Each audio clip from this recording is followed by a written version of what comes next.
जय श्री राम। भारत भायाऊ परम संतोषु सन्मुख स्वामी विमुख दुख दोषु मुख प्रसन्न मन मिटा विषादु भाजन गूंगे ही गिरा प्रसादु। भरत जी को परम संतोष हुआ। स्वामी के सम्मुख अनुकूल होते ही उनके दुख और दोषों ने मुंह मोड़ लिया। वे उन्हें छोड़कर भाग गए। उनका मुख प्रसन्न हो गया और मन का विषाद मिट गया, मानो गूंगे पर सरस्वती की कृपा हो गई हो। कीनु सप्रेम प्रणाम बहोरी बोले पानी पंख रुअ जोरी नाथ सुख साथ गए को लहु लाहु जग जन्म भय को। उन्होंने फिर प्रेम पूर्वक प्रणाम किया और कर कमलों को जोड़कर वे बोले, हे नाथ, मुझे आपके साथ जाने का सुख प्राप्त हो गया और मैंने जगत में जन्म लेने का लाभ भी पा लिया। अब कृपालु जस आयसु होई करो शीस धरि सादर सोई सो अवलंब देव मोहि देई अवधि पारु पावो जैसे।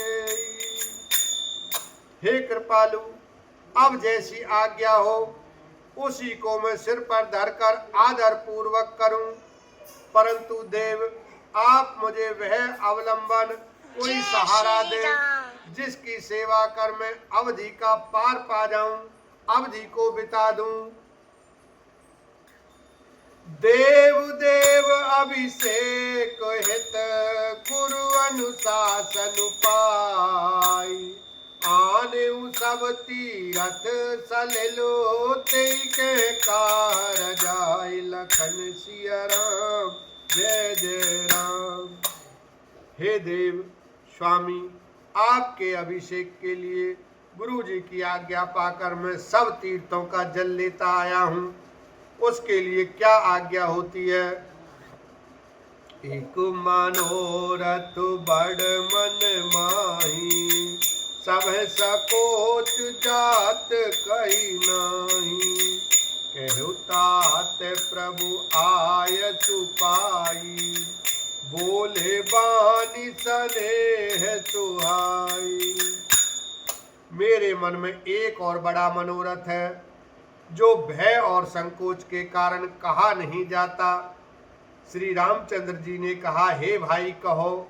तब प्रभु की आज्ञा पाकर भरत जी स्नेह पूर्ण सुंदर वाणी बोले, चित्रकूट सुचि थल तीरथ बन खग मृग सार सारी निर्झर गिरिगन प्रभु पद अंकित अवनि विशेषी आयस होइत आवो देखी।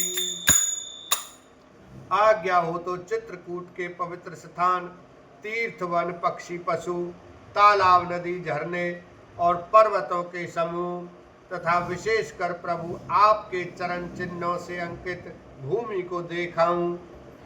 अवसियात्रियायस स्थिर धरहु तातु विगत भय कानन चरहु मुनि प्रसाद बनु मंगल दाता पावन परम सुहावन भ्राता।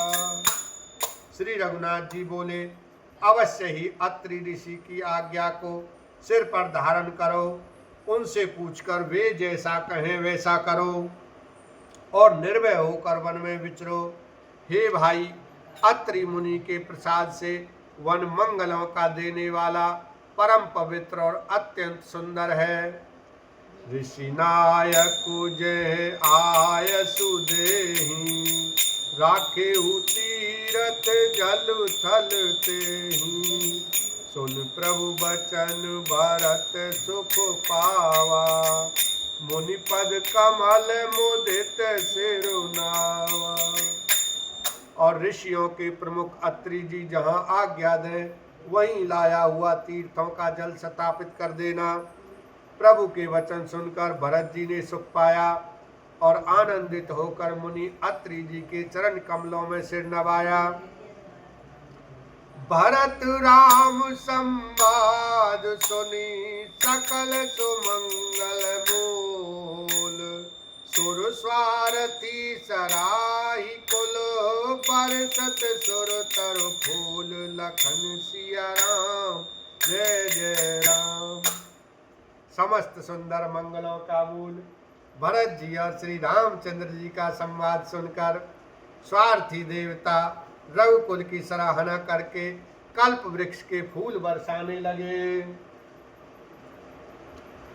धन्य भरत जय राम गोसाई, कहत देव हर सत बरियाई, मुनि मिथिलेश सभा सब काहू, भरत बचन सुन भयउ उठाऊ। भरत जी धन्य है, स्वामी राम जी की जय हो। ऐसा कहते हुए देवता बलपूर्वक अत्यधिक हर्षित होने लगे। भरत जी के वचन सुनकर मुनि वशिष्ठ जी, मिथिलापति जनक जी और सभा में सब किसी को बड़ा उत्साह आनंद हुआ। भरत राम गुण ग्राम सनेहु, पुलक प्रशंसत राउ विदेहु, सेवक स्वामी सुहाव सुहावन, नेम प्रेम अति पावन पावन। भरत जी और श्री रामचंद्र जी के गुण समूह की तथा प्रेम की विदेह राज जनक जी पुलकित होकर प्रशंसा कर रहे हैं। सेवक और स्वामी दोनों का सुंदर स्वभाव है। इनके नियम और प्रेम पवित्र को भी अत्यंत पवित्र करने वाले हैं। मति अनुसार सराहन लागे, सचिव सभासद सब अनुरागे, सुनि सुनि राम भरत संवादु, दुहु समाज ही हरसु विषादु।